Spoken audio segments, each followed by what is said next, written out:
अजित पवारांच्या निधनानंतर विधान परिषदेची पहिलीच निवडणूक होती आहे। यात राष्ट्रवादीच्या वाट्याला फक्त एक जागा मिळणार आहे।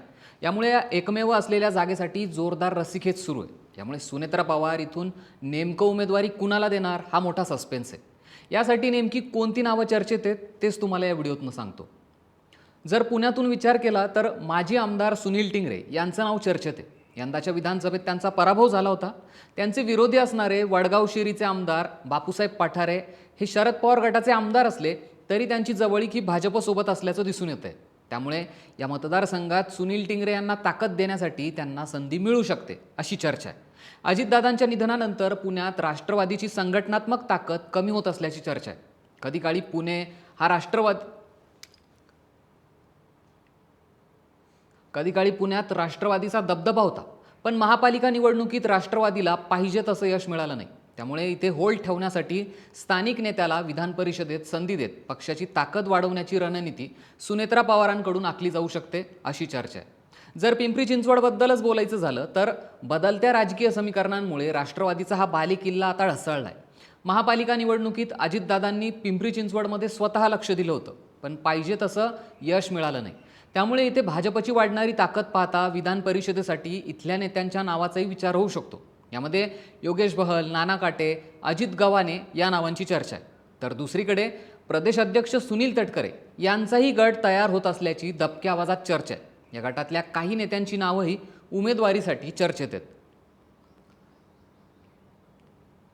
ही झाली पुण्यातली नावं, पण जर पुण्याबाहेरच्या नावांचा विचार केला तर पहिलं नाव येतं ते म्हणजे अमोल मिटकरींचंच। सध्या अमोल मिटकरींचीच जागा रिकामी होणार आहे, पण या जागेवर मिटकरींना पुन्हा संधी दिली जाणार का याचीही चर्चा रंगली आहे।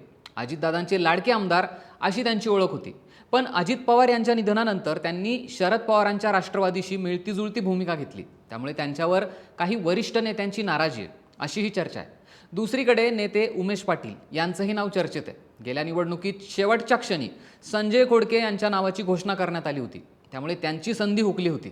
त्यामुळे यंदा त्यांचंही नाव चर्चेत आहे। सोबतच माजी खासदार आनंद परांजपे यांचंही नाव या चर्चेत आहे।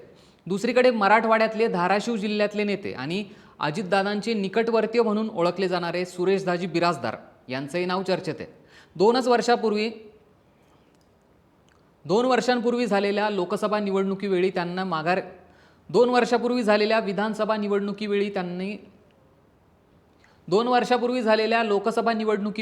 माघार घेतली होती, तेव्हा विधान परिषदेवर घेण्याचा शब्द हा अजितदादांनी दिला होता। त्यामुळे त्यांना संधी मिळते का हे पाहणं आता महत्त्वाचं असणार आहे। विधान परिषदेच्या या जागेवर संधी देत असताना सुनेत्रा पवार यांच्या नेतृत्वाचा चांगलाच कस लागणार आहे हेही नक्की आहे। पण सुनेत्रा पवारांनी जर धक्कातंत्र वापरून पुण्यातून उमेदवारी दिलीच तर मात्र इतर उमेदवारांचा भ्रमनिरास होऊ शकतो। तुम्हाला काय वाटतं?